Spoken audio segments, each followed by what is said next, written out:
आज के इस वीडियो में हम लोग बात करने वाले हैं यूनाइटेड स्टेट्स ऑफ अमेरिका और पाकिस्तान के बारे में।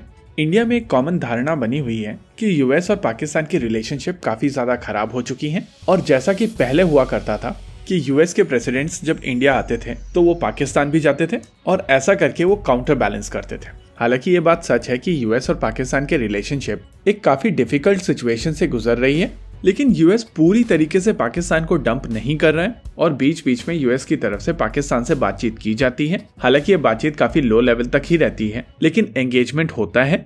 और रिसेंटली पाकिस्तान और यूएस के बीच में एक और एंगेजमेंट हुआ है जहां पर पाकिस्तान ने यूएस के साथ में एक सिक्योरिटी अग्रीमेंट साइन किया है।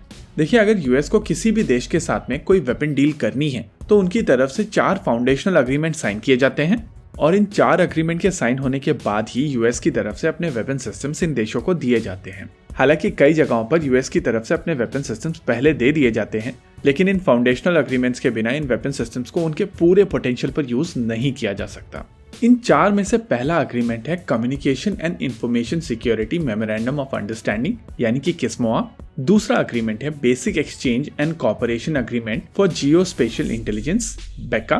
तीसरा है लॉजिस्टिक सपोर्ट अग्रीमेंट LSA और चौथा अग्रीमेंट है general security of military information agreement. Pakistan ने इस समय जो यूएस के साथ में अग्रीमेंट साइन किया है वो है किस्मोआ और ऐसा नहीं है कि ये नया अग्रीमेंट है। पाकिस्तान ने इस अग्रीमेंट को काफी पहले साइन किया था, लेकिन आमतौर पर इस अग्रीमेंट की वैलिडिटी 15 साल की होती है और 15 साल के बाद में इसका रेन्यूअल होता है। पाकिस्तान के केस में ये रेन्यूअल अग्रीमेंट के एक्सपायर होने के तुरंत बाद नहीं हुआ था, यानी कि यूएस और पाकिस्तान के बीच में कुछ नेगोशिएशंस हुई थी, उसके बाद जाकर ये अग्रीमेंट दोबारा साइन किया गया है।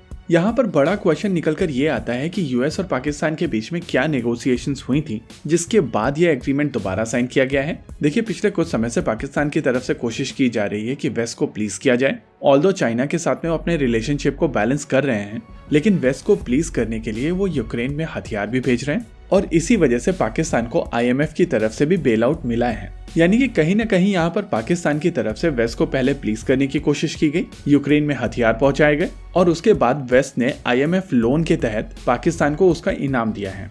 देखिए, वेस्ट को कहीं ना कहीं ये लगता है कि पाकिस्तान को पूरी तरीके से चाइना के कैंप में नहीं छोड़ा जा सकता और जियोपॉलिटिक्स में आप हमेशा ये चीज इंश्योर करते हैं कि आप अपने पत्ते पूरी तरीके से ना खोलें, आप अपने ऑप्शंस बचा कर रखें। ऑल्दो आपके इंटरेस्ट सबके साथ में नहीं भी जा रहे हैं, तब भी आप अपने ऑप्शंस को पूरी तरीके से रूल आउट नहीं करते हैं।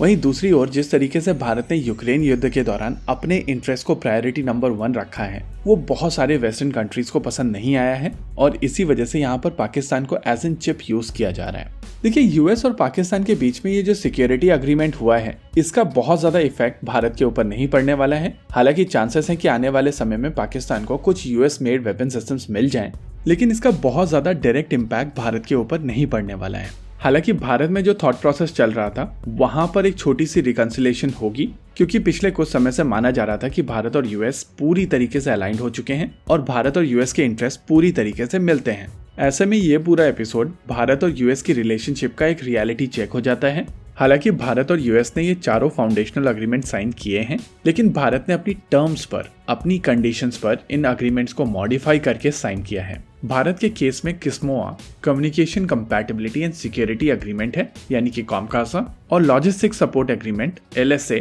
Logistics exchange memorandum of agreement यानी कि लिमोआ है। ओवरऑल अभी के लिए ये पाकिस्तान का सिक्योरिटी पैक्ट भारत के ऊपर डायरेक्ट इम्पैक्ट नहीं डालेगा, लेकिन आने वाले समय में कुछ यूएस वेपन्स पाकिस्तान आ सकते हैं जिसका इम्पैक्ट भारत के ऊपर हो सकता है। वहीं दूसरी ओर भारत डॉलर डंप कर रहा है और इसका इम्पैक्ट नेचुरली भारत और यूएस के रिलेशनशिप के ऊपर होने वाला है। ओवरऑल चीजें आने वाले समय में बदलेंगी और ये देखना काफी इंटरेस्टिंग होगा कि ये बदलाव किस तरफ जाता है। इसी के साथ आज के इस वीडियो में रखते हैं केवल इतना ही।